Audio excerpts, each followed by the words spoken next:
talk about why this administration is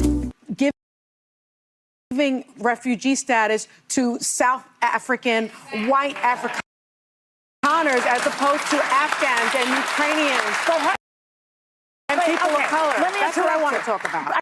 The mayor of DA in PE is a white man. So these people, when you want to hit them hard, go after a white man. They feel a terrible pain because you have touched a white man.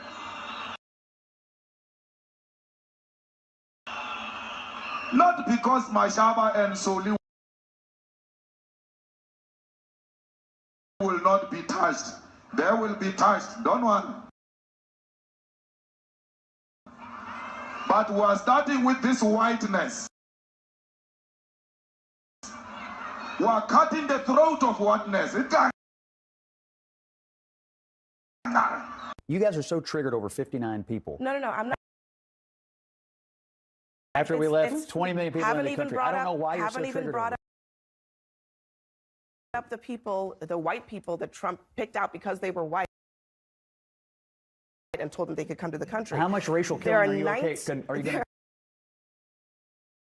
condone? I mean, Scott, you're saying it's not true that some white farmers have been murdered? No, it's not true that there is a genocide against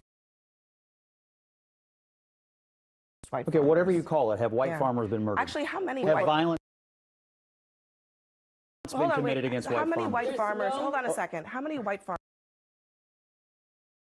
farmers have been murdered in South Africa? I don't know. Several. I mean, they asked. No. How many? I don't know. Several. I know why you don't know. Because those numbers don't exist broken down by race. I mean, I know this. I wouldn't trust the South African government to tell me. I know that. How many black farmers have been murdered in South Africa? Look, you guys are so triggered over 59 people. No, I'm not. After we left 20 million people in the country, I don't know why you're so triggered. Haven't even brought up the people. There are 19. Are you going to condone? There are 19,000 murders in South Africa. 36 were on farms. 7 of the farmers were victims. Okay, this is according to the South African police. And you think the South African government is a credible source? The other 29. Hold on a second. The 29 victims who were included in the farm killings were farm employees who tend to be black. So the vast majority of people killed on farms in South Africa are black. Where is the concern about them?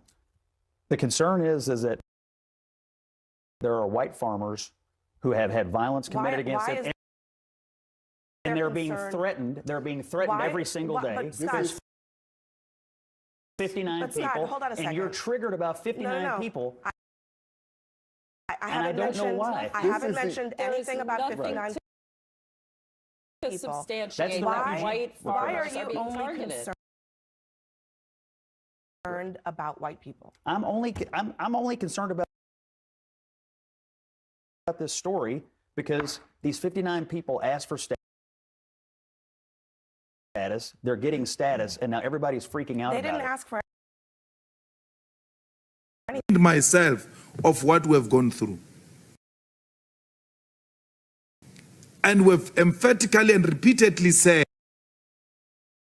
the Boers and the farmers do not refer to individuals, but refer to a system of oppression. In your opinion today, Mandela, good guy or bad guy?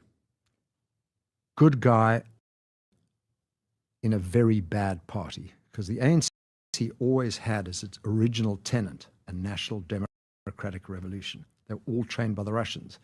They all believe in socialism or communism.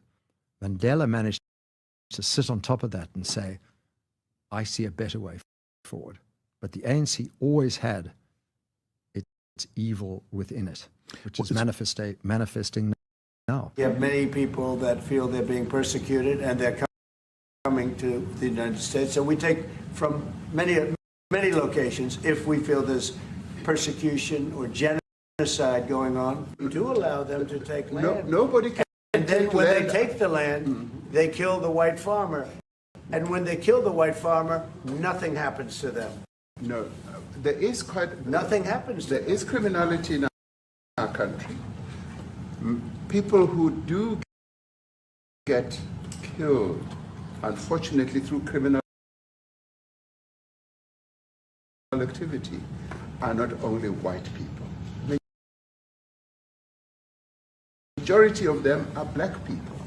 And we have now the farmers are black. The farmers are not black. I don't say that's good or bad, but the farmers are not black. Cyril Ramaphosa brought his best diplomatic self to this meeting, but nothing could have prepared him for this multimedia ambush that President Trump laid out with video, with printed out news stories. This was a laundry list of debunked conspiracy theories. Some South Africans are telling me this is AfriForum propaganda. AfriForum is a white African lobby group that's considered a white nationalist organization by the Southern Poverty Law Center. Almost everything that President Trump said in the Oval Office is not true, was inaccurate, has been repeatedly debunked. It's us. We have a problem with the black man in South Africa. We have a serious problem. What you see here, we put the colors, the races of perpetrators that we've arrested.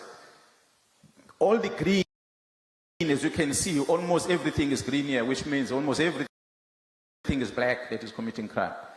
Out of total of 60,000 criminals that were arrested between the age of 16 and 25 years old, 16 and 25 years old, we arrested 60,000 criminals in this past financial year, in this period of 5 years, I beg your pardon, not in financial year, this 5-year period.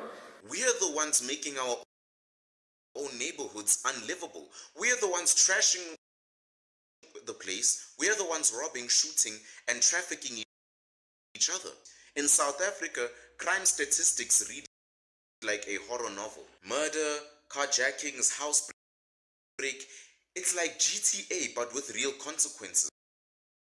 And who are the victims? Mostly black people.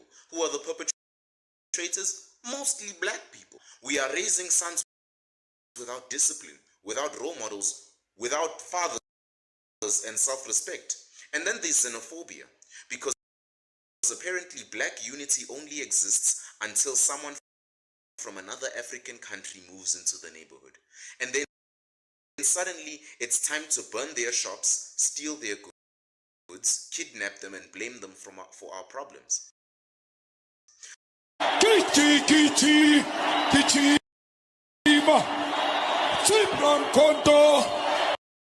Alliance, shoot to kill. Hamaza, kill the poor, the farmer, kill the poor, the farmer.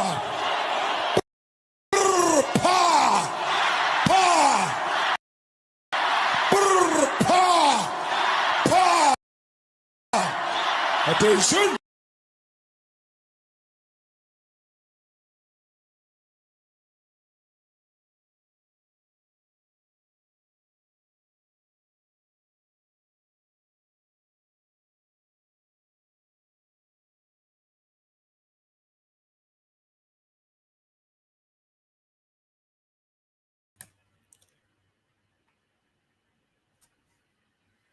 Ooh. Sorry, you guys. Can you hear me? Hello, can everybody hear me? My internet is acting crazy. I'm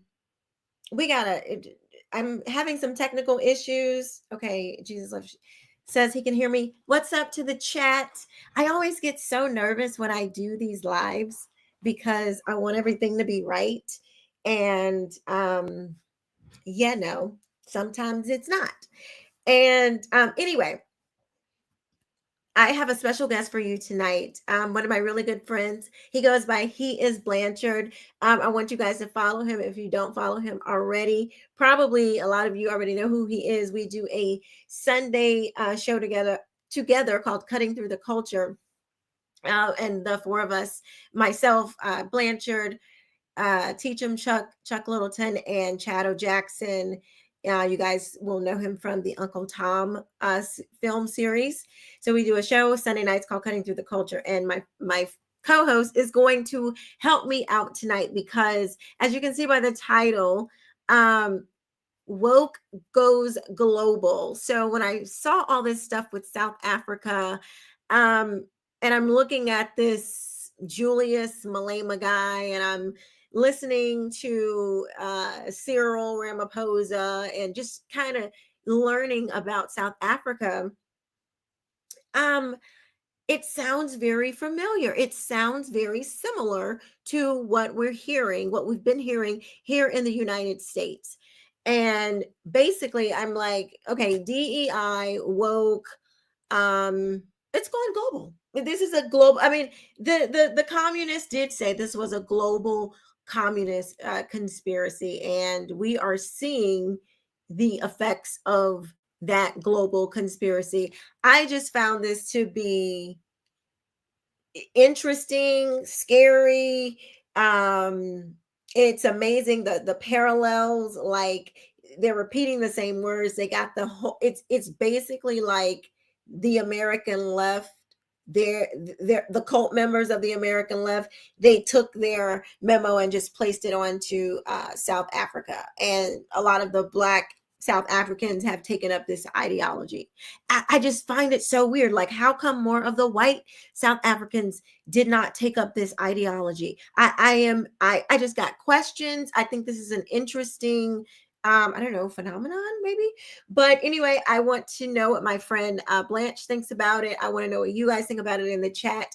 And what we do over here, we're going to be shedding truth, getting to the bottom of things and digging a bit deeper to see what is really going on, and lighting the world with truth, because it's Monday Night Light. So welcome, everybody. Let me go ahead and bring up my friend Blanche.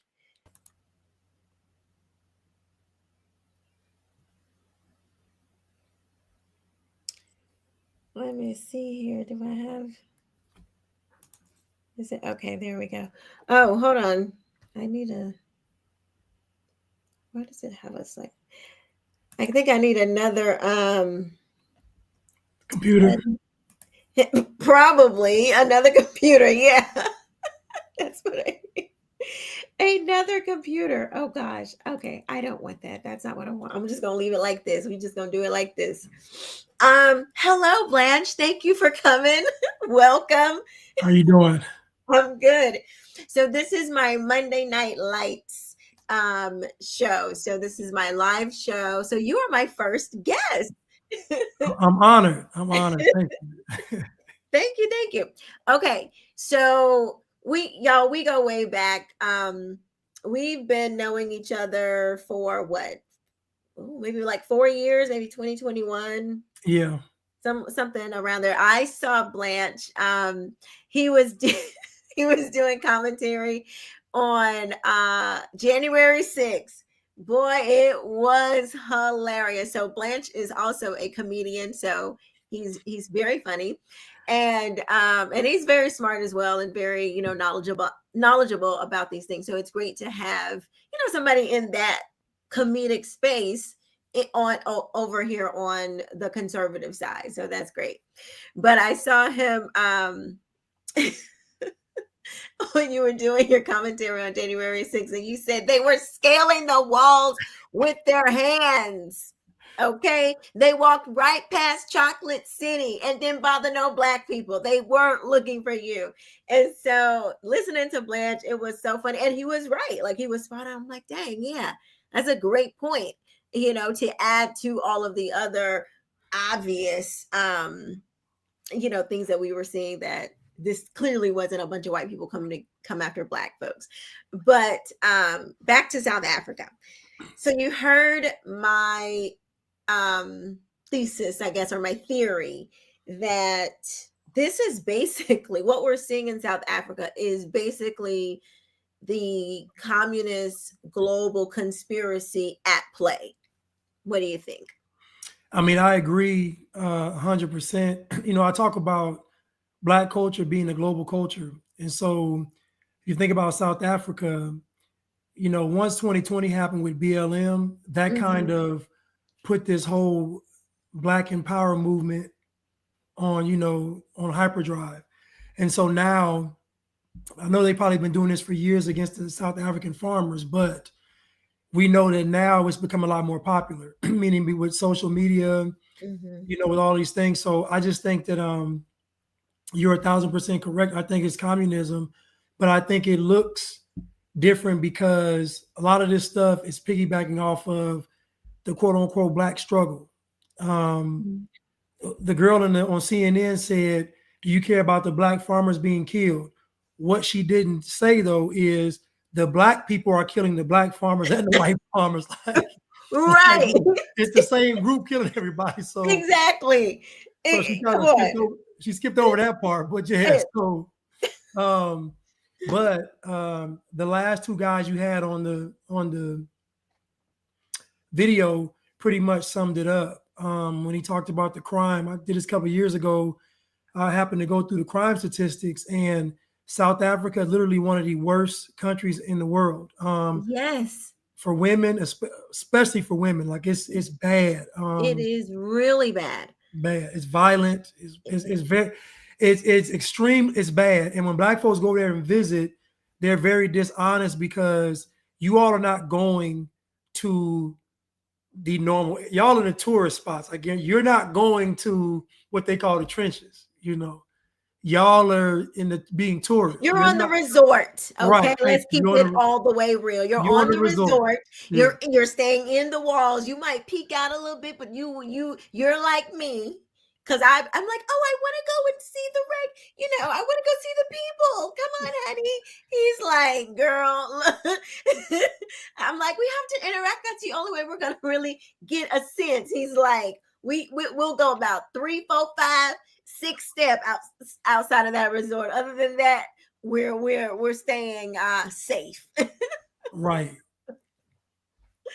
Oh my gosh. I was just looking. So the population in South Africa is 63 million. That's what I thought, like 63 million. And so they don't have, I think a lot of times people think, they think every country is the size of America. Like they must have, hundreds of millions of people. It's like, no, it's not. It's like, what is that? 3 times the size of America? I don't know. My math is, I don't know, but it's a lot bigger. America's a lot bigger. Right.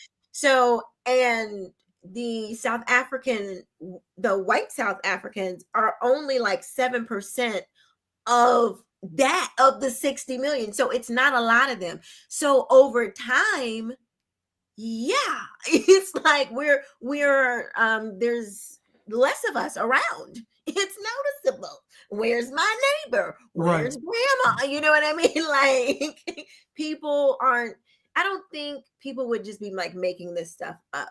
That, there are issues and stuff that are worth, people being like, okay, let me check and see if America will take us, or, we don't know what to do. Let me try to get up out of here.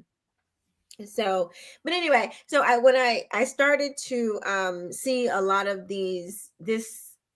that Cyril Ramaphosa guy, I saw a video of him when he was saying, oh, I was trained by Nelson Mandela and Oliver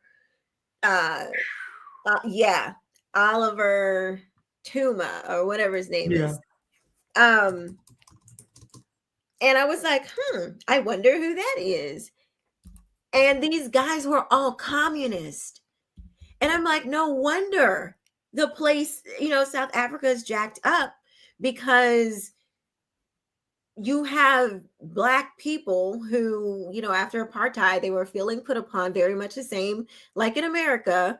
And then they're like, oh, okay, so now we're going to try to do to you what we feel like you have done to us, or possibly worse. And so, you know, it's just like, it's like the universities on steroids. You know, they just don't like white people. I mean, you heard the guy. He's like, we have to get rid of whiteness. I mean, come on. How are you in South Africa using the word whiteness? That is so crazy. Like, this is literally, they took the mind and put it over here. And that's what, and again, like I said, I'm going back to 2020 because that's when I saw the whole world, you know, I can't breathe. Justice for George Floyd. They were protesting. This was global. And to me, that kind of planted the seed as far as, I think now communism is in the open, but it's just folks don't know what it is, and it's kind of popular. It's like it's become a part of culture. So a South African saying we got to get rid of whiteness is insane if they're only 7% of the population. And what I find interesting about the left over in America, could you imagine a stadium with a white guy saying we have to get rid of Black farmers? And oh no, scratch that. I give a different example. Imagine a stadium filled with 100,000 white people, and it was a white person saying we love South Africa. What do you think the media on the left would say with 100,000 white people saying we love South Africa, we love our country? Could you imagine? It's a dog whistle for white supremacy. Thank you. Thank you. Thank you. Thank you. I can hear Joy Reid right now. Oh, thank you. A dog whistle for white supremacy. Like, this actually made me really sad, honestly, because and I'm going to say this publicly, and I know it doesn't, I know that this is not a logical thought. Let me just say that, but it did cross my mind. I did start to say, is this a genetic thing? Like, I know it's not, because that just doesn't make sense. That does not, all human, like, we're not, it's not because you have darker skin, your brain works different. That is not it. I know.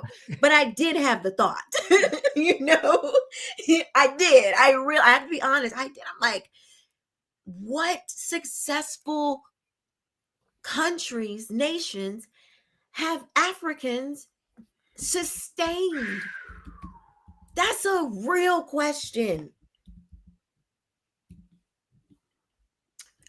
So I had a discussion with a friend of mine, and he said, I can tell you what he said verbatim, but he basically said, Black folks he said they're stupid. They have a lower IQ. That's what he said. And I said, well, let me ask you a question. How do these other countries become communists? Think about it. Think about globally, how many countries become communists? Did they become communists because they had a low IQ? Did they become communists because they were slow, because they were dumb? No, they became communists because the culture was changed, and the culture was mirroring communism. So they made a communistic culture for the country, people to grab onto.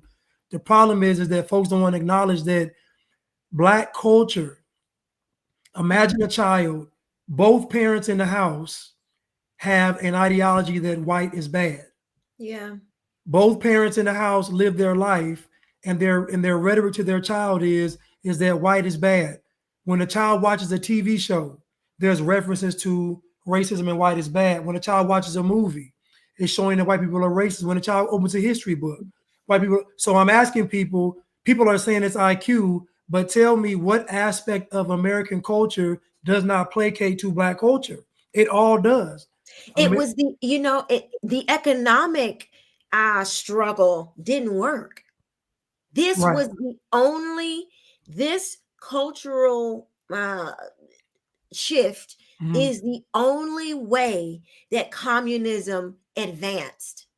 They advanced it through Black people. The anywhere that there was minorities, brown minorities of any shade, that's had any type of history, of negative history with Europeans in any kind of way, you were eligible to claim, to get on the cult, to get in the cult, to be on the woke train. Right. You qualify. And so think about it, Keisha, without even having experienced anything, you still get to partake. So even a person, Keisha, that grew up affluent, that never had a struggle in their life, that had all the great things out of life, they can still get on stage and say, I'm oppressed.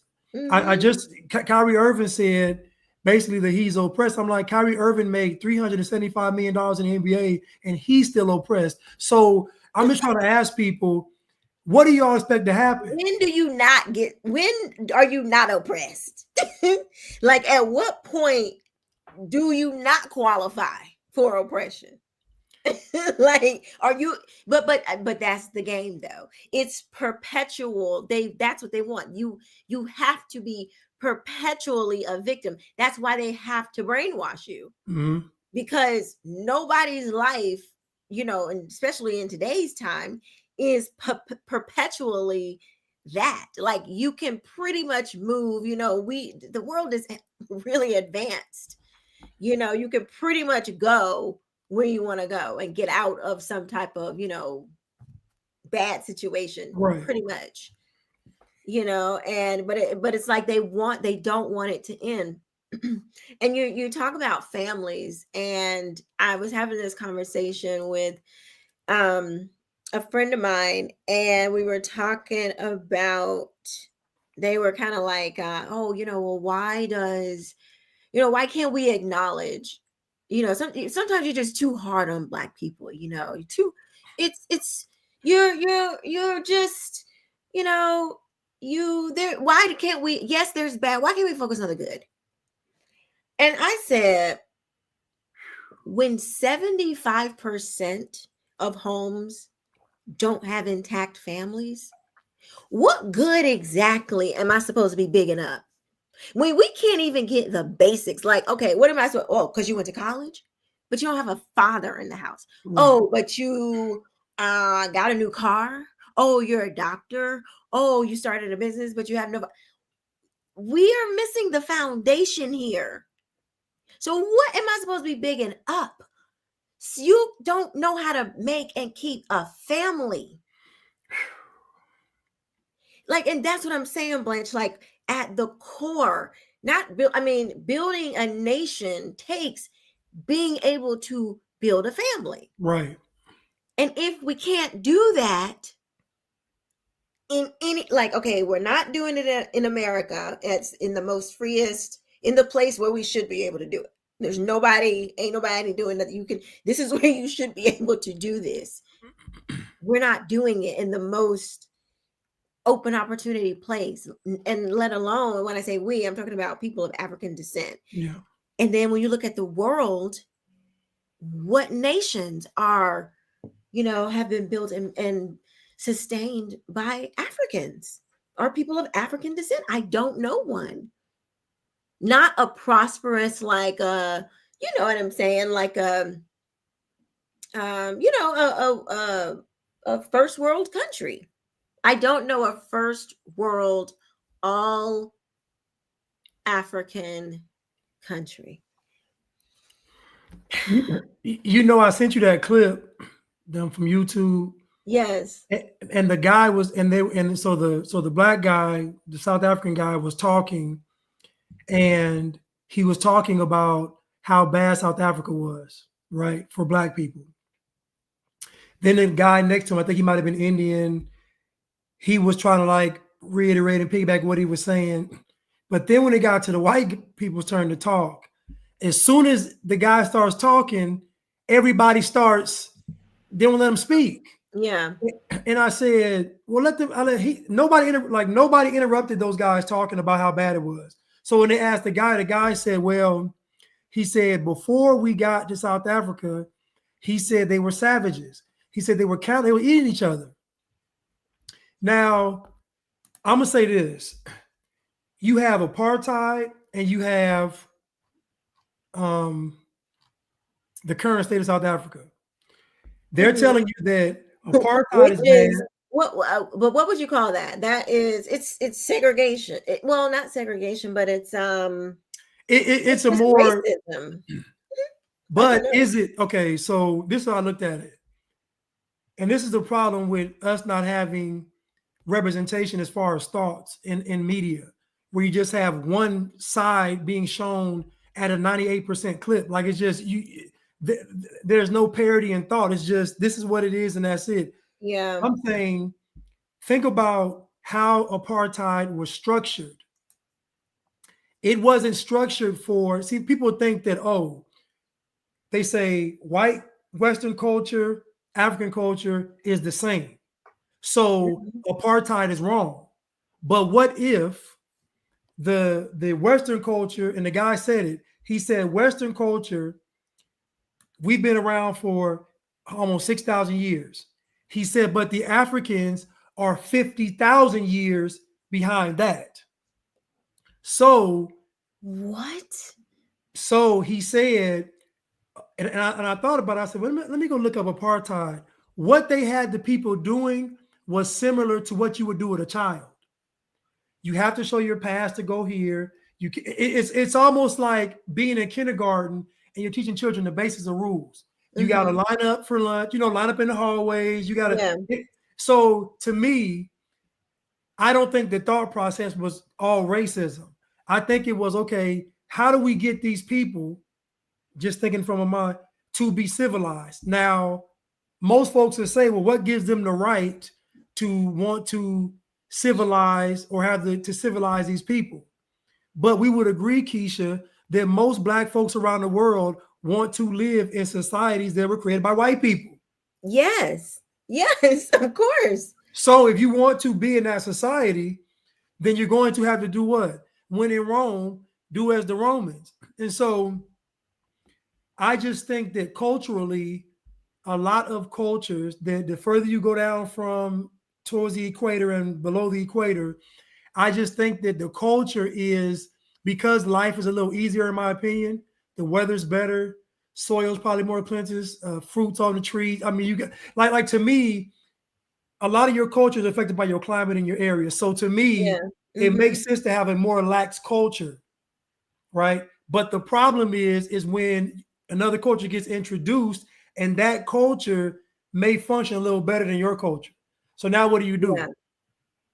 And so I don't think that the African nations they have a low IQ, but I would say that, I say this all the time, Keisha, I think it is a culture, it's a culture of low character, meaning that these cultures aren't necessarily built on, I want to say, biblical principles. They're not built on things like character and honor. And right. I think these cultures are built on more convenient. Kind of like war. They're built, from what I've learned, they seem to be very tribal. And I think I was listening to when you would talk to Chuck, I think he was saying like some of these people had to go and learn how to do other things because all they knew how to do was fight. Like when times were changing, all they knew how to do was fight. And they would like loan themselves out to fight, because that was the only skill that they had.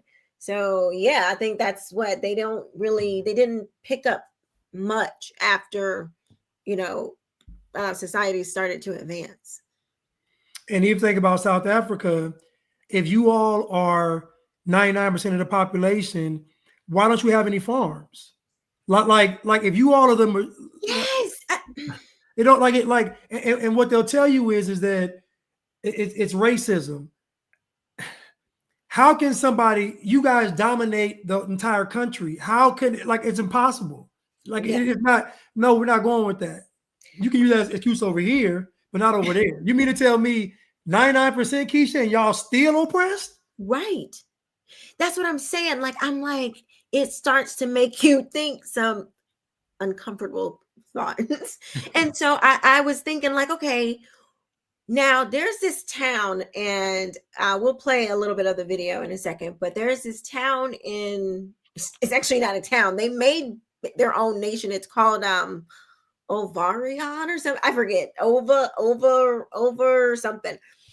and it's in South Africa, and it's all white, but they're like, oh, it's wrong for you to have this all white nation. They got their own currency. I'm talking about they say we don't depend on the South African government for nothing. We don't like what they doing. We got our own schools, our own hospitals.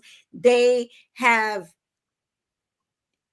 they have like seceded basically from the country. And one of the guys was saying that they don't, I forget where I was going with this. but it was pretty interesting. Like they have no desire to connect with the rest of the country because of the culture. They hate the culture that South Africa has let itself succumb to, because they love their like the culture that they feel like their true culture is like their Judeo, they're Christians, they they're a free market country, this like 3,000 country, but they love to exist independently. And I just think, this is where I was saying, now they are the ones that are oppressed, and they're building. Their natural instinct is to build. All that time, the black farmers, because there's black farmers there too, all this time, the black farmers, the black South Africans, all of that time during apartheid, you didn't build anything. Like, why not? I don't understand that. That was my point. Their oppression, they build. These other people's oppression, they complain. Okay. So now, can I just address Kirk Stewart Barry says, I'm sitting here watching both of you attacking your own race and offering zero solutions. My question, Keisha, what have we said negative about Black people on this show? We have not said nothing negative. We have not said nothing negative about, we haven't. Yeah. I mean, what? Because we said that Black people aren't building stuff? I mean, no. What you said was that Black people don't get married. That's what you said. That's true, though. Yeah, that's true. We're not building families. We are not building in the African people aren't building nations. So yeah, I mean, what's wrong with that? That's true. So he asked for a solution, but the problem is that the solution would have to be a cultural change, which they're not willing to do. And to me, that's the thing, is that you have to change your culture. Those white people that created their own country, again, their best interest is to do what? To come together and be self-sustainable. That's their best interest, right? Exactly. That's their best interest. But the South Africans are focused on getting revenge on white people. Yeah. So if you think about it, our grandparents, Keisha, they built things. They got married, they built, so if they were oppressed, so we see two groups of people, the white South Africans and our grandparents, they both quote unquote experienced oppression, but they still got married and they still built. So to me, it's not based on race. It's just based on the culture that our grandparents had. That's true. Okay, I feel better now. I'm glad you reminded me. That's right, because before the Civil Rights Act, Black Americans at least were building and sustaining. So there we go. So this is why I shoot down the IQ narrative, because I know that the propaganda and programming behind the culture, you can't even watch a movie today where the white person in the movie isn't the antagonist. The movies now, the people of color are good and the white people are bad. That's how they make all the movies, all the shows. Is just, even that little subliminal messaging is affecting the minds of our children, because they're going to go on the news and say that the cops are racist, white people are racist, Trump is, I don't know. So, so I just think that it has to be a cultural shift. And I don't know, Keisha. I said this on my last live. Most people are not going to pick what's right over their culture.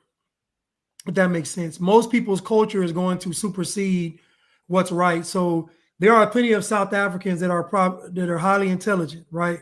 High IQs, but they're still in the stadium saying kill the Boer. Yes. You see what I'm saying? Like, to me, it's because it's like you feel like it's your obligation and duty because that's your identity. It's not about IQ. It's just that I relate to this struggle and these people. So I'm going to write, even though I might think this doesn't make any sense, this might not be right. I'm still gonna ride with my people. And so a lot of times we see people picking culture over what they will call intellect or IQ. The difference is that white people, for the most part, generally live in places where folks don't want to live. And their culture is built on survival. So culturally, they've had to survive. And we can say what we want to say, but you don't see cavemen pictures of black people. You see pictures of white cavemen fighting woolly mammoths and in the caves fighting saber-tooths and trying to start fire. I'm just saying that's what you see. So it was a way the primitive life in Africa. But you see like Africans fighting lions, and I mean, you see in Africa it's warm though. Right. It's warm and they got vegetation and it ain't going sub 20 degrees. Like they ain't gotta they can lay around naked. We used to make fun of them being naked all the time, Yeah, that is true. We don't think about things like that. Like, how close is a group of people to the sea so they can do imports and exports? How, all of that stuff matters. Like even fishing, right? Even fishing. Even fishing. Yeah. Like, do you have the skill to farm? Because I was thinking, like, they want all this land. Okay, so let's just say you just move up on the land. Like, your family, you nor your family have any skill in farming. Like, what you finna do? What you about to do? Like, you don't know what a hoe is, what a rake is, what a plow. You're gonna plow the field, till the land, a tractor. Like, you have no clue. And how you gonna feed? Like, they literally feed the country. This is the same thing, because in America you got the left running around here talking about tear it all down, everything gotta go. I'm like, why are you trying to tear down the house that you're standing in? Like, you're literally trying to tear down a house when it's gonna crumble on your head. And it's the same thing in South Africa. Oh, we're gonna kill all the Boers, and then we'll just starve to death. Thank you very much. Like, how dumb is that? It's crazy. But guess what, Keisha? That's how you know that the people pulling the strings are communists. Because imagine this. Imagine you either kill all the white farmers or drive them out. And now you have all this land, all of these, basically all these land, all these crops that are going to die. So now you go to who? You say we need foreign aid. Now who runs the farms? Who gets the land? That's how you know it's the communists running it, because they just want the land. They want to control. Now you fast forward. Now you got those same Africans and working in harsh conditions on those farms. The same people fighting to get them off the farms will be the same ones working on the farms to produce for the state. Yeah, if they survive, because the first thing that the communists do when they come in, all of you people, you got to go. They don't keep, we're trying to calm things down. We wanted y'all for the smoke, right, to spin the block, as you say. We're done with that now. We got power, so we don't need you anymore. Thank you very much. We want things to calm down. We don't need y'all rabble-rousers anymore. You're the useful idiots, remember? Yeah. Well, no more rebels, right? No more rebels. Yeah. No more rebels. We don't need that. All right, so I want to play a few clips. I think it is this one. This one is sick. The mayor of DA in PE is a white man.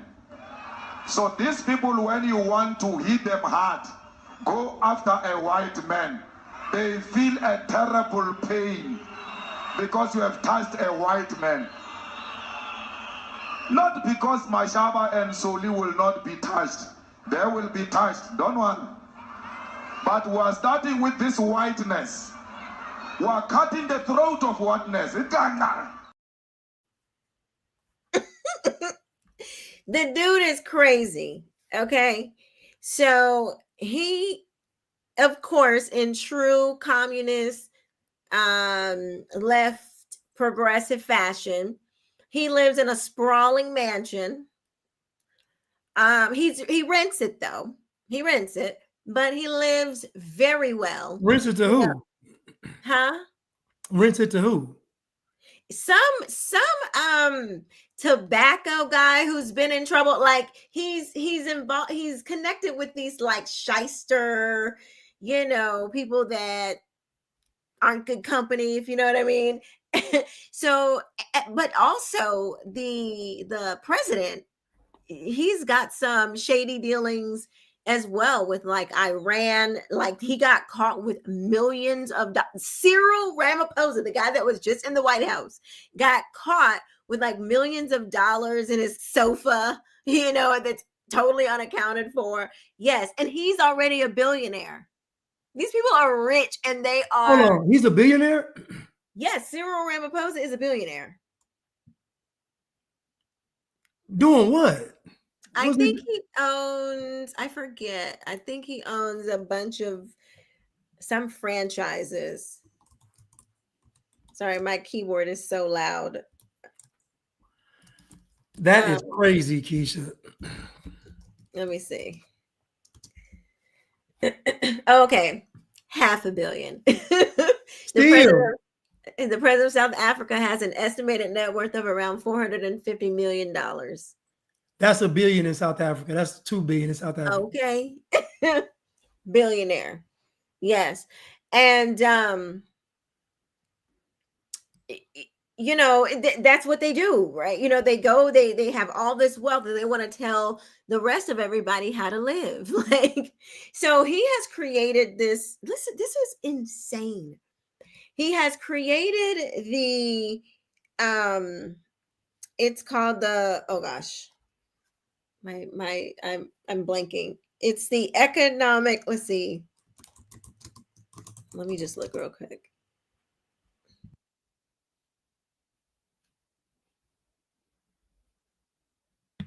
So they want, he signed into law. Let me share this with y'all.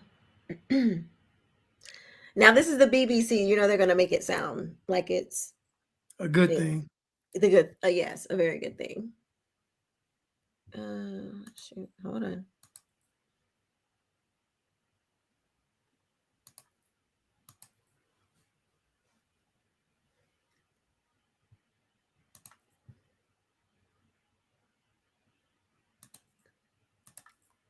Okay, there we go. So it says,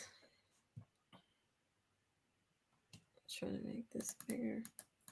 All right. South African president signs controversial land seizure law. South African President Cyril Ramaphosa has signed into law a bill allowing land seizures by the state without compensation. Gangster. A move that has put him at odds with some of his government. Black people only own a small fraction of farmland nationwide more than 30 years after the end of the racist system of apartheid. The majority remains with the white minority. This has led to frustration and anger over the slow pace of reform. While Ramaphosa's ANC, so the ANC is the African National Congress. So they have been infiltrated by the communists, and they are the leading party right now. They're basically, it's like the Democrat. I mean, I'm telling you, y'all, this is so similar to what's happening in America, but I can't tell which is worse, them or us. But so Nelson Mandela was a part of this party. That crazy Julius red hat wearing guy, he was a part of this party. The current vice president of South Africa right now is still a member of the South African Communist Party, just like Nelson Mandela, just like the current president, Cyril, just like the Julius guy, and just like the vice president. Anyway, while Ramaphosa's ANC party hailed the law as a significant milestone in the country's transformation, some members of the coalition government say they may challenge it in court. The law outlines how expropriation can be done on a what can be done and on what basis by the state, the government says.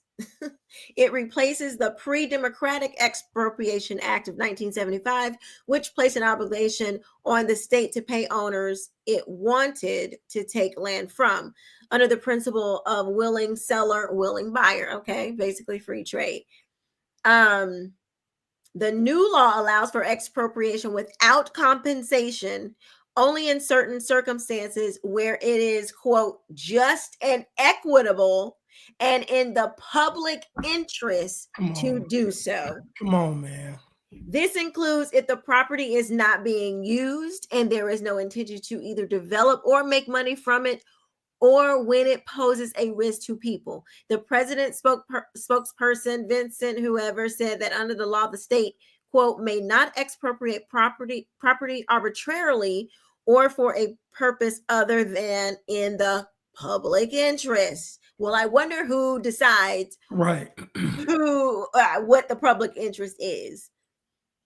Expropriation may not be exercised unless the expropriating authority has without success attempted to reach an agreement with the owner. He added, the signing of the law comes after a 5-year consultative process, as well as the findings of a presidential panel set up to look at the issue. The pro-business Democratic Alliance, the DA, so that's like the conservative party of the country, but they're small and they don't have a lot of power.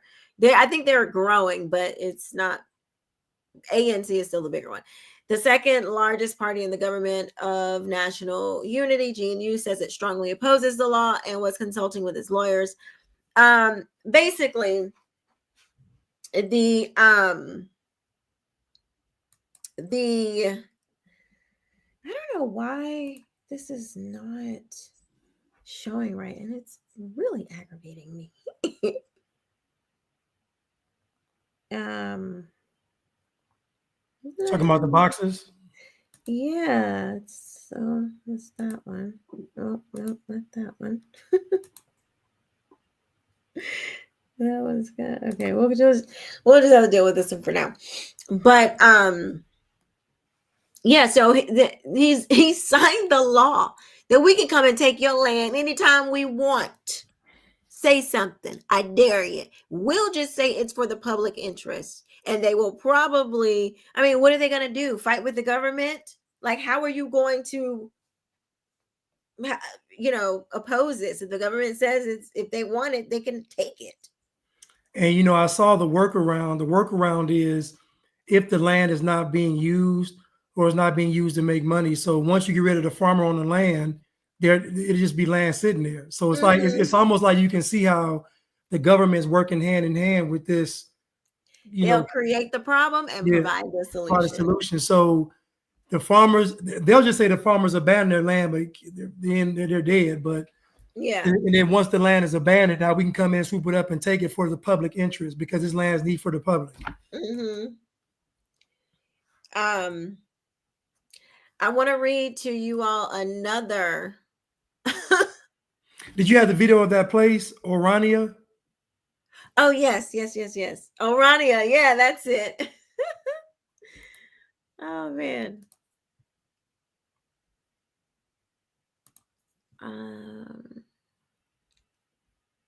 Let's see. Somebody said it sounds like apartheid. Right? Are you concerned with the black farmers? Mm-hmm. All right, let's see. Would you say that Orania is a controversial town in South Africa? Orania is definitely. I don't have to doubt it. I know that Orania is controversial. Orania. What is happening? Can somebody answer? Section 235 of the South African Constitution acknowledges the right of cultural groups to self-determination. But what about the Afrikaner enclave of Orania, which also uses race to determine who can be allowed to live in that community?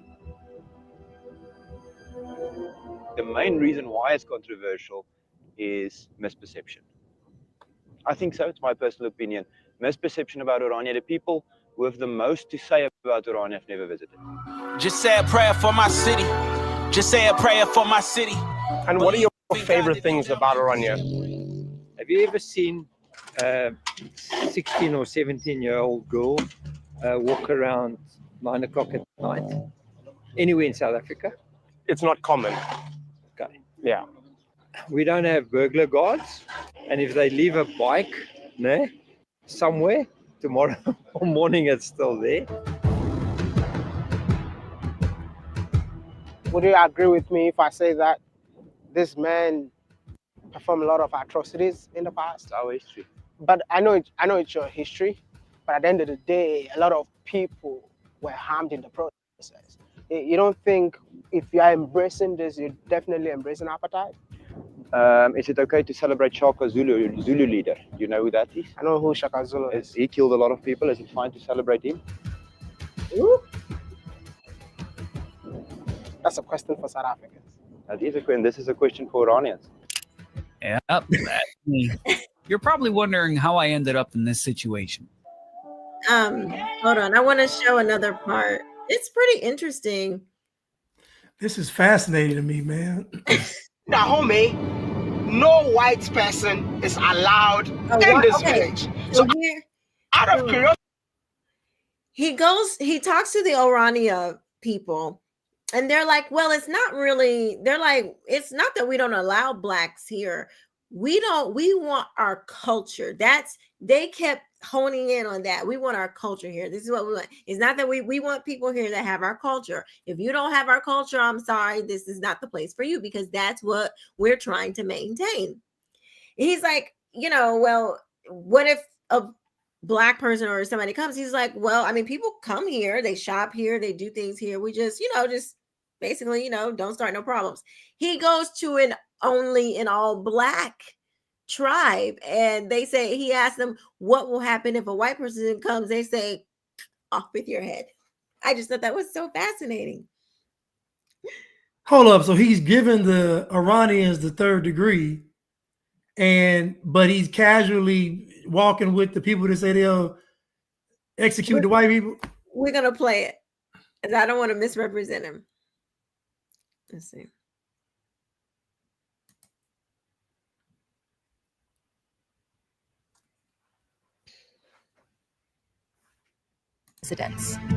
I'm sure that you guys know that white people were not originally from South Africa. Like, they migrated in the late 17th century from Netherlands, France, England, Germany, in short, from Europe.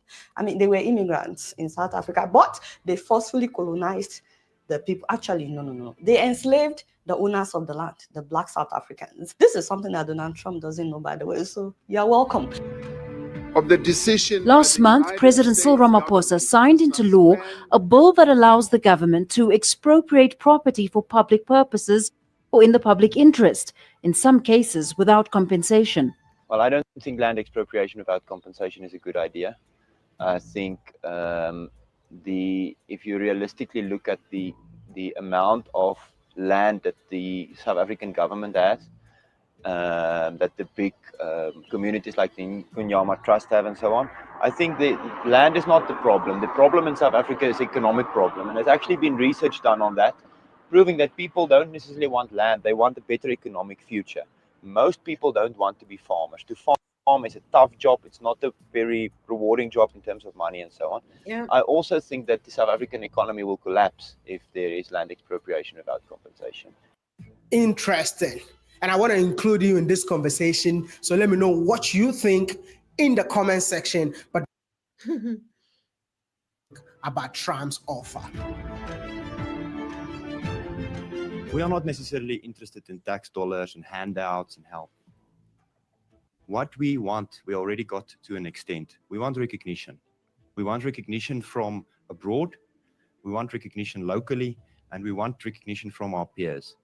That is to say, firstly, those people are a people upon themselves, and this, they have the right to make certain decisions for themselves. That is what we want. We don't want people's money. We don't want people's handouts.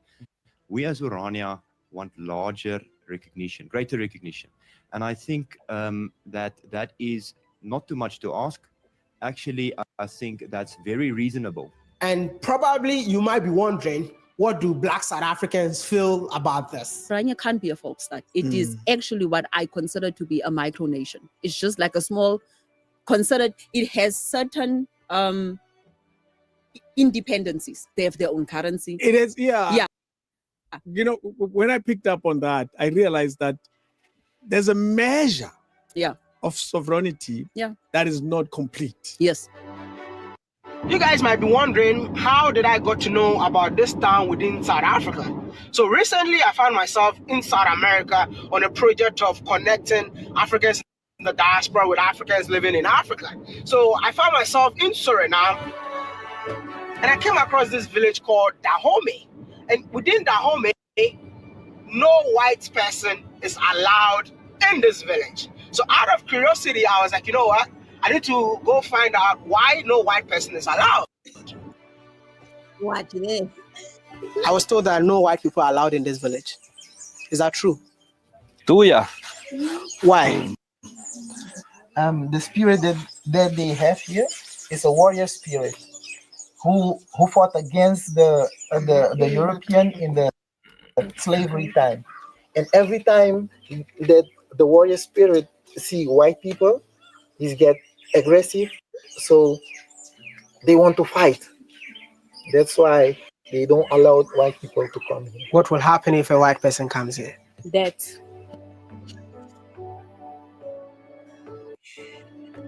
And when I released the video, the next video that came into my feed was a video of a friend of mine, by the way. His name is Joshua. He's a YouTuber based in Cape Town, talking about this town within Africa that no black person is allowed in there.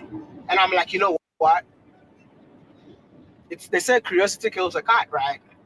So I guess with the African audience that I have, I personally want to go there as an African, as a black man, just to understand what is the motive behind it. It's everything but a child of God. I'm African, I'm black, I'm a man, you know, all this identity. It's But what I find interesting is when he went to the African village or Dahomey place, he changed the way he dressed. Like you saw, he put on like traditional clothes. And so to me, that's like something subliminal, because this content creator, I guarantee that he doesn't agree with these, because they're threatened by an all-white anything, even if that all-white thing doesn't want to be a part of them. They still feel, and to me, that being threatened isn't really a threat. It's really they're kind of like jealous because they know that they're going to be successful. So imagine you see some white people saying, okay, we're going to go on our own. We're going to make these sacrifices. We're going to build a whole new community. They know they're going to be successful in doing it. So it's almost like they hate the fact that they're even going to go and do it, because it's going to prove. Now, compare the two towns. Compare the town that they say is no, you can't have any blacks, and compare the ones that you can't have any whites. The ones that you can't have any blacks, you can walk on the street at night. It's nice, it's modern, it's everything. But the one that say no whites is all shacks, and this is all no shoes, no rolls, no nothing. Yes. No. But they like living like that. Like, okay, like if you like living like that, that's fine. Why can't these people live the way they want to live? Like, it's so weird. I don't, you know, you've said before, like, that black people, basically, it's not that they don't like white people, is that they actually are jealous or envious of white people or something like that. You know, that it's not, because you can't hate somebody so bad but just want to be around them, like everywhere they go. You know, I heard a white guy say, if we move in, it's gentrification. If we move out, it's white flight. You know, it's like you can't win for losing. What do you want them to do? But so, yeah, Keisha, what they want them to do is to be a slave. Because what they're pushing for is for white people to give up their sovereignty. That's what they want.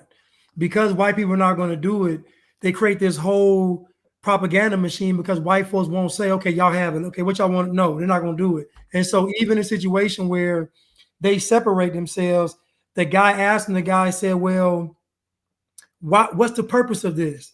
He said, have you seen a little 9-year-old little girl walking the street at 9 o'clock at night?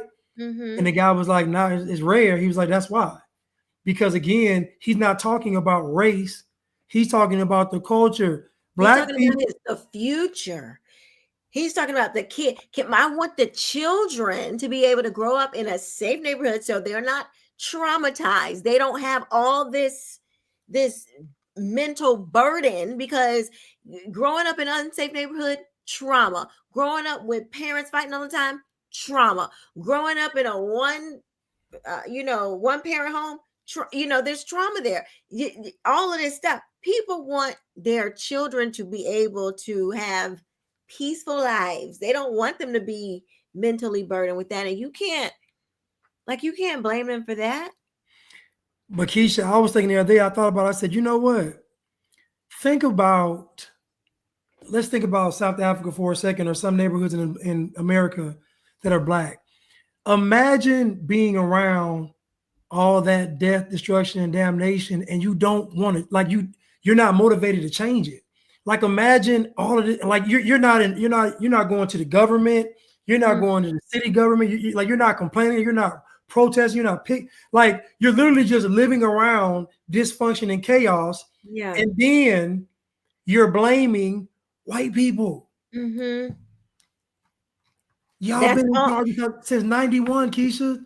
Mandela. That's all they know how to do. That's what they're skilled in. That's the skill. Like, Chad says, Martin Luther King took Black Americans from a trying race to a crying race. Yeah. And, they totally put down their skills and pick up a picket sign. And so that became the skill, because remember, they trained at that Hindenburg, whatever, at school of the communist school. What do you do for a job? You train. Police colors. She said, we are trained Marxists.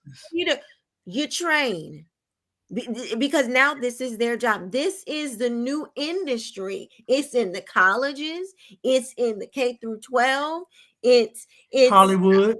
It is on your t-shirts, and it's a textile. Professional sports. It's in the sports world. It is an industry. That is so crazy. And now they have exported it to South America, to South Africa. I keep saying South America. Yeah.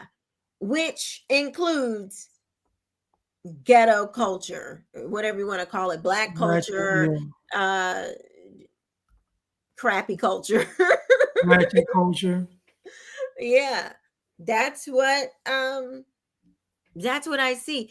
And it's like, if this thing keeps growing, if this wokeness, this communism, if it keeps growing, and I'm sorry, but if the white folks don't, here's the thing, the knee-jerk reaction for all of this, I think, is for white people to now start to do the same thing that Black folks have been doing, which is to say, no, okay, you've been calling me a white supremacist. Well, I am a white supremacist. How about that? And then start to take on that identity. Then, down the line, we'll be going through the same things. It would be hard, but this is the path that we should take. White people need to stand up for themselves, but don't replicate the behavior. Right. You gotta stop. Be strong, be firm, stand up for yourself, but don't replicate that. Don't replicate the hate. That's where you're going to lose. I was saying the transitions in your life those are the moments where the enemy comes in and can really, take you off of your path, because you're changing, you're in a transition, you're rounding the curve. A lot can happen in those turns in life. And it's like, okay, this is a turn that we're going through. Let's not get derailed and start doing what the enemy will want us to do. And the white folks start, turning around and doing the same thing. That would not be good. I think Miss Graves said in the chat, it has to end somewhere, something to that effect. But that's true. It has to end. And if we keep, doing it, it'll never end. So. Yeah, I agree with you, Keisha. You don't have to fight fire with fire. You do have to, somebody has to be the bigger person. And I mean, honestly, it's going to be a tough task for the sensible white person, but you're going to have to, like you said, be firm and just be righteous though. Don't stoop down to their level. You don't have to name call or anything, but stand on what is right. And they're going to call you racist anyway, whether you stoop down to their level or not. You're going to get the label, so you might as well do it the right way, so you can be right with God. Exactly, because at the end of the day, that's who you're going to stand before. Right. I did want to play some of your clip that you sent me because it was really good. Oh, I wanted to play too. Chuck's a piece of his, so we'll see. All right. I wanted to get that part you were talking about. I think this is it.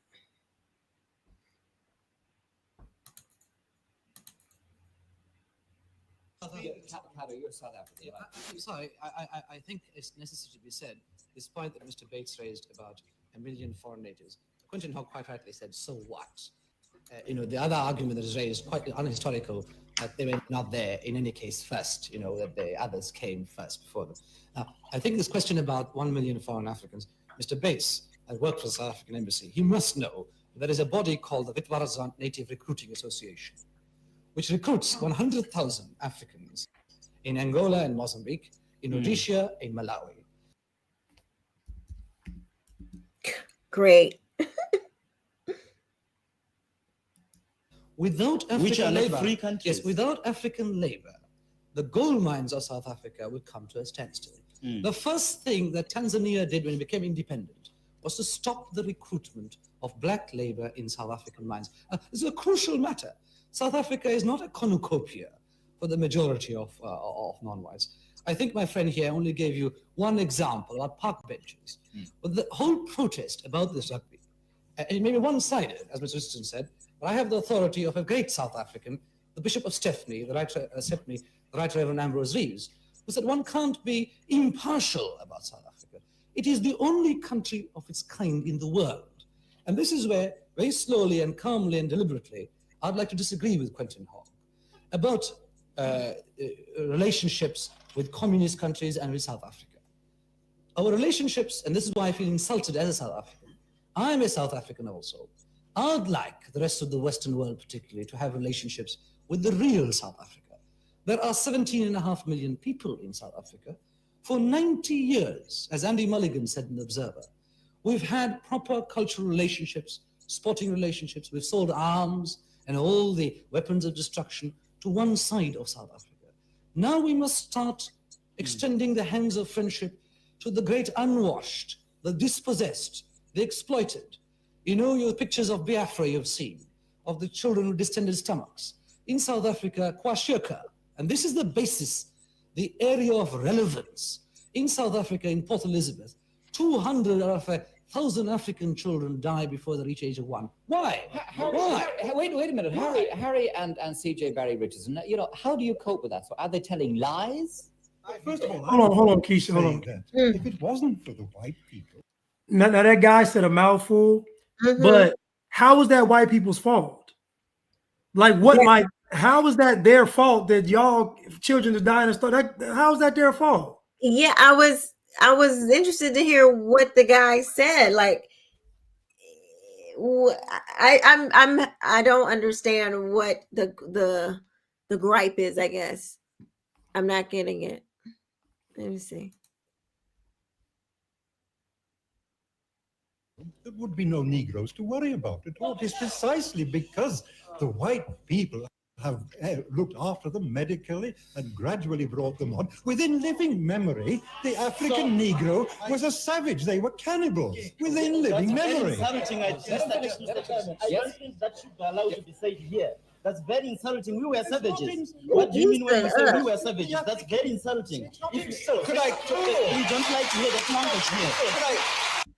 It's crazy. He's saying y'all were savages, and you the only one that stood up. Like, what's popping?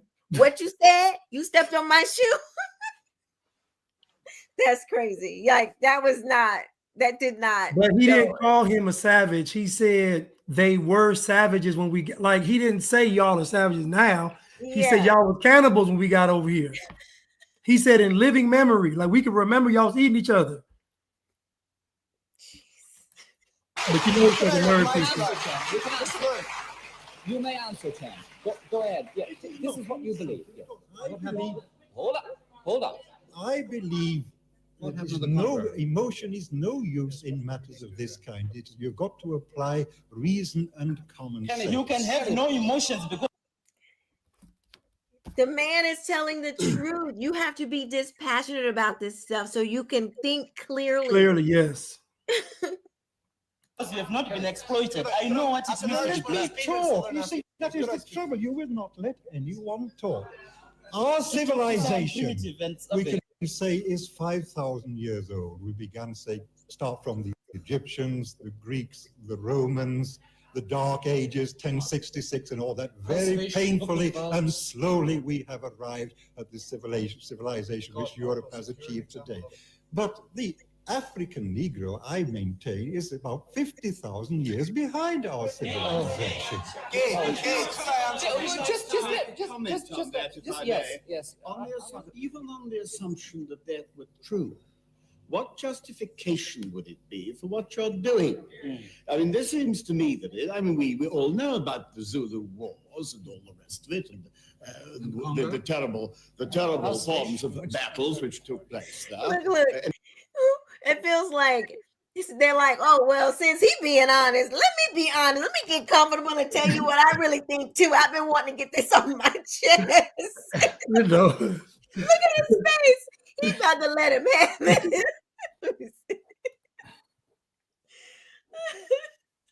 Anybody who studies African history knows it. But there can be no justification for an unjust society.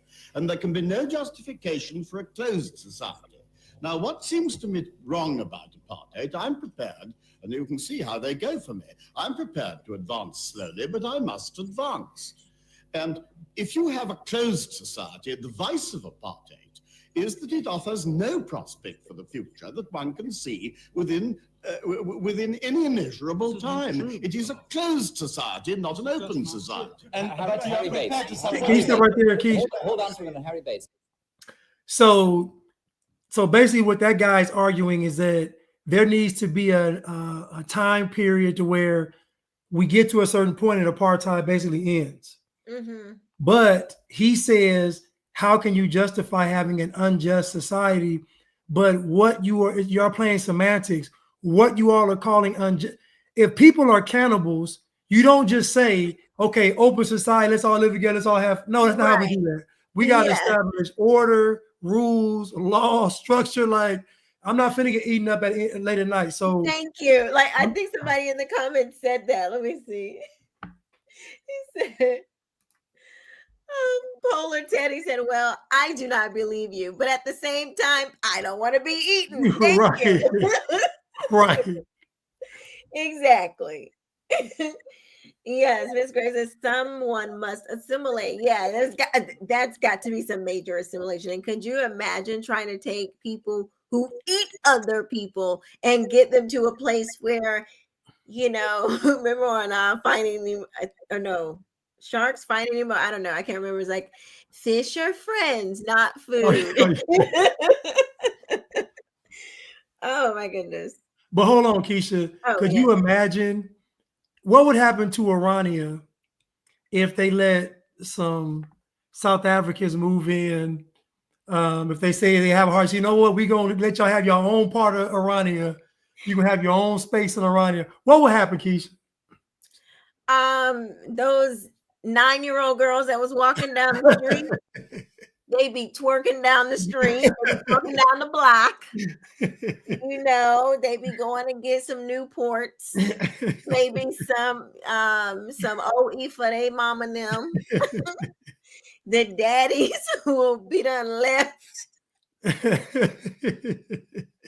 It'll be Bonnet Central. You already know. No, Miss Sophia, no. Don't do that to the Oranians. Leave them Oranians alone, Leave man. them Oranians alone. Don't nobody else should have to suffer that, okay? We have suffered it enough for the world. We don't want to export Black ghetto culture, okay? Please. We don't need any more of that. We good. We've had plenty.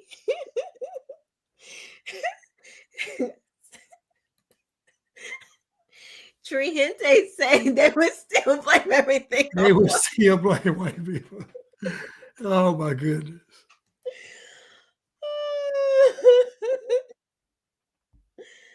Oh gosh. Let me see. Okay, let me play this. We have more university graduates in Southern Africa, in South Africa, than the rest of Black Africa. And All put together. But you're never going to admit them to citizenship. You heard what he just said? Wait, what? Hold up. Did you hear what he just said, Keisha? I'm rewinding it. Did you hear what that man just said? Citizenship. We're moving very rapidly and toward the right. Yes. And also, Could I say something about this? well, do you mind if I finish? Oh no, not at all. Thank you. You're talking rubbish. Wait, I don't think I went back far enough. Hold on. And Harry Bates. Hold on for a minute, Harry Bates. We have more university graduates in Southern Africa, in South Africa, than the rest of Black Africa. And All put together. Stop. Did you hear what that man just said? Are you serious? No way.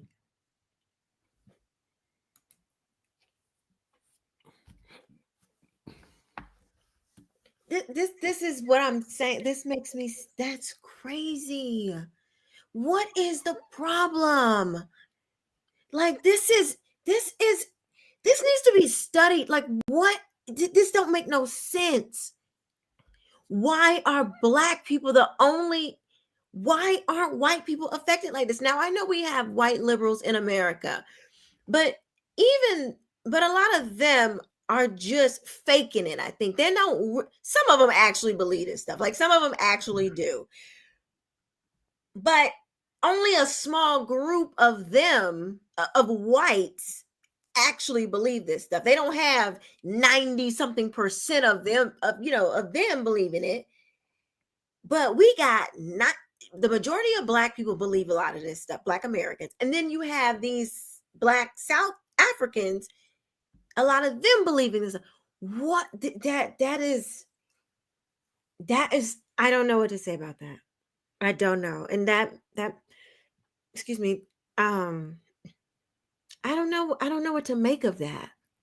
I really don't. But think about it, Keisha. It's almost like the presence of white people validates every excuse.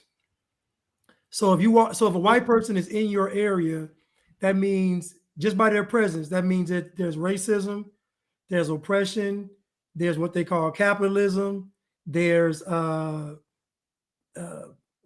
the other word where they say they like colonialism. There was a history of slavery. Like just the presence of white people checks off about 10 boxes of programming and propaganda. So the white people, like the Oranians, literally, the people are upset with them because they said we want to separate and be by ourselves. They're still upset. Mm-hmm. And then if they say we only want white people here, why would you care if they separate themselves from society? Like, why does it even matter? Right. It matters, but it matters because at the end of the day, Keisha, this is jealousy. It's not. This is not. Think about it. Why would you even care? Like, think about what he just said. He said that. And you know what? Let me play it again because a few in the chat did not hear it, and I want to. This is a moment.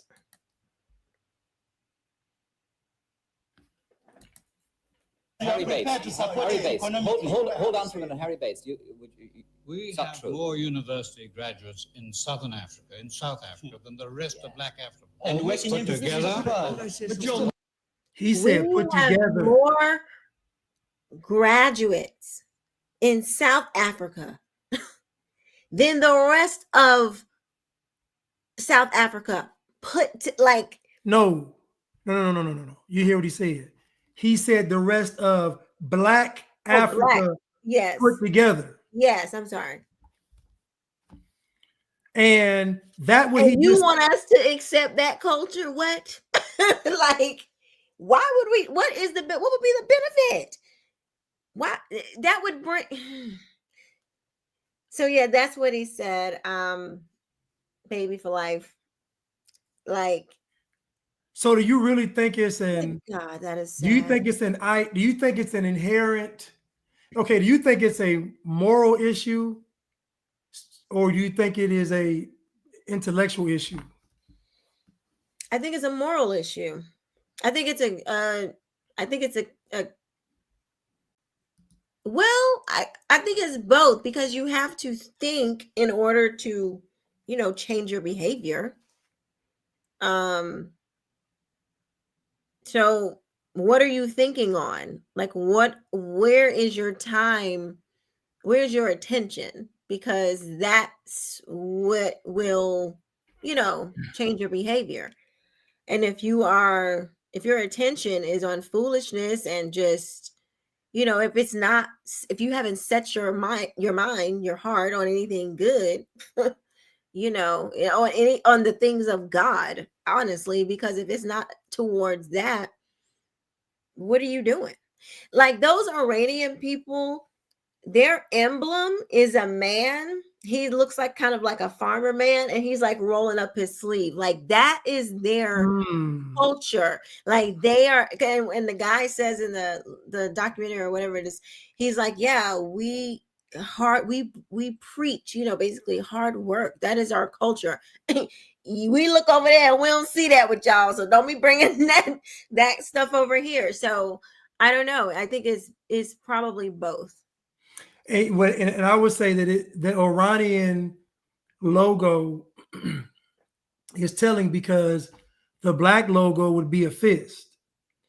So the black logo would be in opposition to the Oranian, but the Oranian logo is basically in line with God. It's more in line with a man putting his hands in the dirt and building and cultivating the land. Building. Meanwhile, on the black side, their focus is in opposition to white. That's why I say just the presence of white people validates, if white, like you said before, if white people leave, it's white flight and the community goes down, they get blamed. And white folks move in, gentrification. Like there's no space for white people to exist where it's positive. It's just none. It's just, but again, what they want is for white people to say, here, you can have our freedom. That's really what they want. They want them to be subjugated, to be downtrodden, to be slaves. Because and then what? Like what? Okay, and then what? What are you gonna do? Like what happens to all of the production that they brought to a country? Like you can't just take people like that. No. They're still going to produce. No. They're still going to run the infrastructure. It's just they're going to do it under the behest of black people. They're going to still run it. Black folks, trust me, they're going to still be working, and because black folks had this idea in their minds that every white person is guilty of slavery. So they're already convinced that if I see white, slavery, it's already programmed in the mind. These white folks ain't even thinking. The Iranians built a whole separate country, and y'all still mad. That's crazy. It don't make no sense. That's what I'm saying, Blanche. Like, to me, this South African thing represents like where America can go. Yes. Because in many ways they are way worse than like their DEI and wokeness and communism is, they got stuff on. They like, we coming to take your land. They're actually doing it. They're doing it. I'm like, that's crazy. That is crazy. Like, why do you think you can do that? You think you can just run up and take, you trying to steal people's stuff today based on land that you claim that they took 500 That's years crazy. ago. That's crazy. If you ain't did nothing by now, equivalent or better, look, my guy, like I think you need to just go be. Everybody ain't number one. Just go be a number. Be the laborer. Like everybody. I was thinking about this earlier. Like maybe, everybody want to be the leader. Everybody want to be number one, but everybody ain't built for that. And maybe that is groups of people as well. I know that sounds crazy, but I'm just saying, like, maybe some groups are just not leader. They're not, the majority of them are not leaders. I don't know. Maybe Can we agree that certain groups of people, if they want to live cohesively, must be led? Okay, so like there are certain tribes around the world that stay isolated from people. They don't mingle and they're pretty much left alone. But I'm saying that if you want to intermingle with this greater society in Western society, you're going to have to assimilate. I think the problem is that even the word assimilation is seen as bad. Like, right, but why? Because again, this notion that white people have, I don't know, Keisha, white people have what they've accumulated has been all by ill-gotten gains, meaning a white person has not gotten what they've gotten honestly. You have never heard a person say, there are some white people that got it the right way. You never heard that statement, not even some. You never even hear some white people, a few white people. No, all white people have benefited from slavery. So it's just an indictment on everybody. So just the mere presence of a white person is enough. But the Iranians didn't use government money. Nope. They didn't steal from black people. Nope. They didn't do any fundraisers. They used their own resources to build. And y'all still got a problem with it. My goodness. And they got their own money. And when I say they got their own money, they got their own money. They literally don't want nothing to do with them people. And they still mad. They probably don't bother them. They probably hate to go outside of the border. They probably like, oh God, they probably can't stand when they come over there. They like, please go back to your side. They probably don't bother nobody, but they're still mad. Like, and I would venture to say, Keisha, if you were to go over there and visit Orania, they would have no problem with you. Think about that. Think about, they would have no problem with you, Keisha. Like, they'd be sitting there talking with you. They'd be showing you around the town. They would have no problem. You gotta tell people it ain't race. They know you got some sense. I hope so. I mean, from what it sounds like that it's just a regular, normal place. They're just trying to make it seem like they're not racist. I don't know. Maybe it's like a real sundown town. Like, listen, to protect what Orania has, it probably got to be a sundown town. Okay. Just to protect it. Yeah, you know what? Yeah, we sundown. Yeah. Don't go skipping and hopping. Right. We don't play. We don't play. Listen. I don't blame them though. Like I would do the same thing. You know what I'm saying? Like I would want my husband to do the same thing. Protect us. Please protect us. Like, no, I would want, the men in the community to go out and make sure that we're good. That's a good thing. That's not a bad thing. Right. Sorry if you're in your community, they're turning the guns on y'all. Like, you gotta reverse that. Oh gosh. Hi, Lady B. Hey there. Welcome. Let's see, Broski Bear, what's up? If you guys want to support Blanche and my work, you can Cash App if you would like, if this is a blessing to you, if you want to be a blessing to us. We really do appreciate all those things. It does take a lot of work to do this stuff. So if you want to support, please do.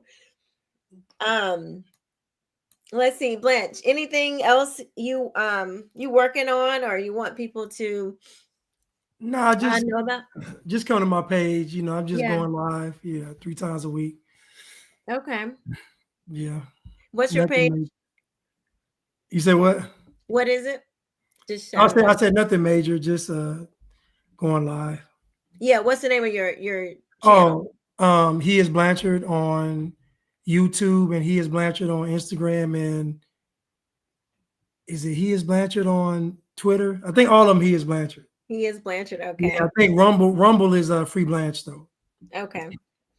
That's what's up. You guys can find me here at Keisha King, and just Google and you shall find me. But if you want to support, super chat, super stickers, we didn't really do a ton. We didn't no super stickers tonight. Okay. I can't even see on here because it's weird. They got me. Oh. But all right, you guys. Oh gosh, we might have to do. I'm going to be like cutting through the culture now. We might have to do a part 2 because I still had some other stuff I wanted to like really get into, the Nelson Mandela stuff. But we really went over because I normally do like about an hour. Yeah. So the next one will be 1 hour then. The next one will be 1 hour. Yes. Yes. Pamela says, good show. I didn't even know you guys was on. So glad I caught you guys. Well, thank you, Pamela. Good to see you. Jesus Loves You is here. Jesus Loves You is the moderator. Thank you so much. Appreciate you. Stimulated students. Thank you, Polar Teddy. Thank you for being here and watching. Jed. Let's see. Will. Hey, Will. Baby for Life. Let's see. Trihente. What's up, y'all? Straight from the wood. Okay. Oh man. Well, thank you guys for watching. I really appreciate it. But let me know if you have more thoughts on this in the comments, because this is something that I am going to be probably I'm not going to be doing a ton of shows about, but I am thinking about just this, what's happening in South Africa and what I don't want to be replicated here in the United States. So let me know what you guys think about this in the comment section below. Please share this, like this video if you have not already. If you're not subscribed, you're missing it. Subscribe to the channel, and we will see you next time. Thanks for watching. Bye-bye.